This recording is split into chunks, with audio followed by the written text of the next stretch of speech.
Hello, this is Chadwick, and I am here today.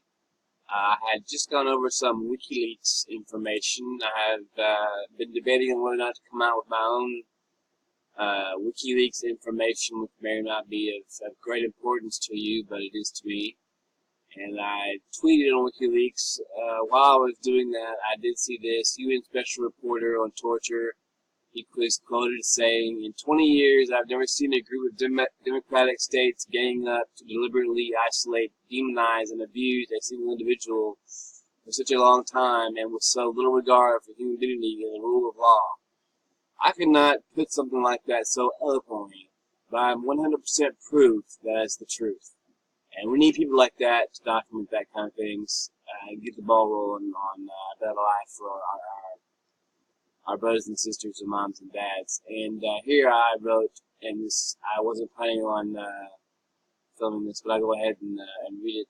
"Surely you are talking about me. You put it so eloquently, the way the states torture people mentally, physically, spiritually, changing everything about their psyche, makes the victim realize, is it worth living through?" And that's a valid question at this point, and that's how serious this problem is. It's funny how in one neighborhood, or one block, a home, a street, an area can be seemingly princess-like or a fairy tale, maybe kids laughing and nice cars driving and no problems, no thieves, no criminals, no wrong things happening to people, and then just a little bitty distance away, a person or a group of people that are being tortured or just basically, really horrible things happening in their lives. And what are they supposed to do? Walk outside and walk down the street of dreams and say, "No, it isn't happening to me," So right here in our own hometowns, our own neighborhoods, things are going on that are horrid. And so I tweeted on WikiLeaks about this company called BitStamp.net, and we'll pull them up. Now, I don't know for sure if this is really, I mean, you kind of have to pin the tail on the donkey. Maybe these tech support representatives at BitStamp.net are just made unaware of the truth. Or maybe someone knows the truth. I mean, I just really don't have to point fingers, and it's come to a great, point where I'm going to have to begin to express myself on the media here, which I've always wanted to do, by the way. I try to be the best person I can. So this is BitStamp, and this is the revised web page. A month ago, I guess it was a different interface. I'm not allowed to log in anymore. They canceled my account, in my belief, because I was complaining about this fact.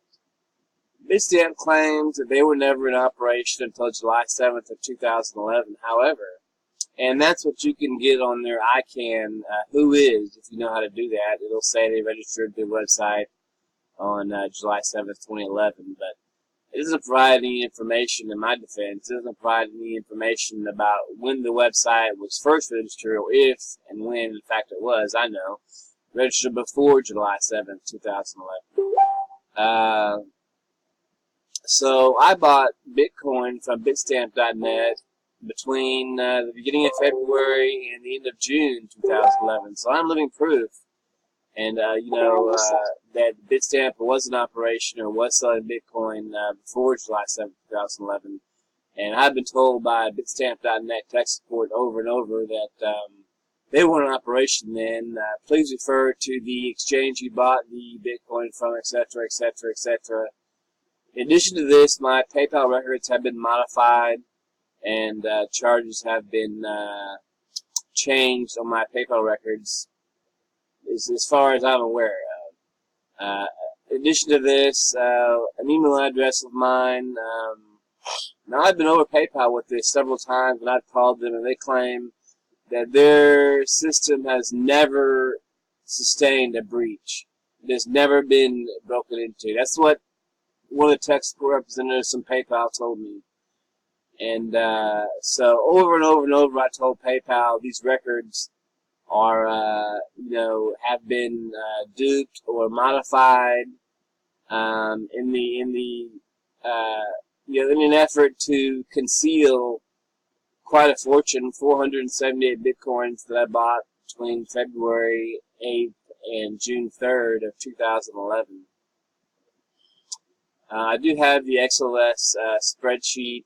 It's like an Excel type document that I had downloaded from PayPal's website that was supposed to be a secure transaction. But the fact of the matter is, they show a $192.50 charge on November the 8th, and that is actually a charge that was on February the 8th.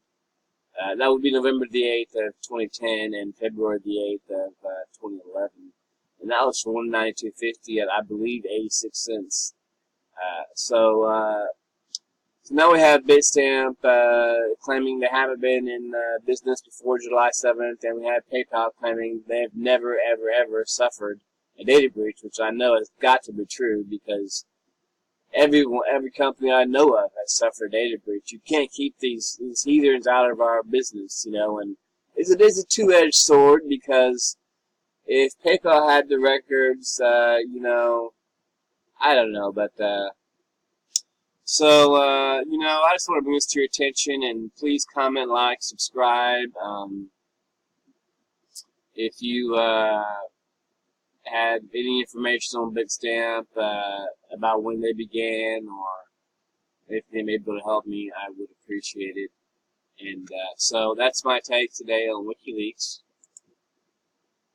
Guys, please like, subscribe, and share. I do have an attorney, David Haas of HaasLawPLLC.com in Orlando, Florida, who is working with the U.S. DOJ to reportedly retrieve my 478 bitcoins that through a tip through another man that I know, David, interestingly.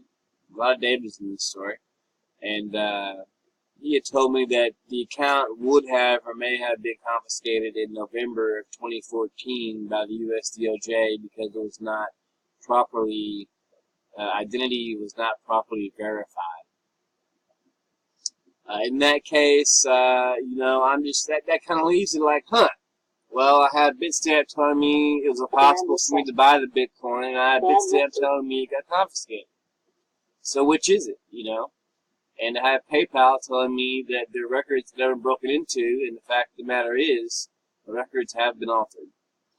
So, I'll keep you updated on this. You guys have a great day, and thank you for watching. I'm going to leave you with my screen here, and you guys have a good day. Thank you.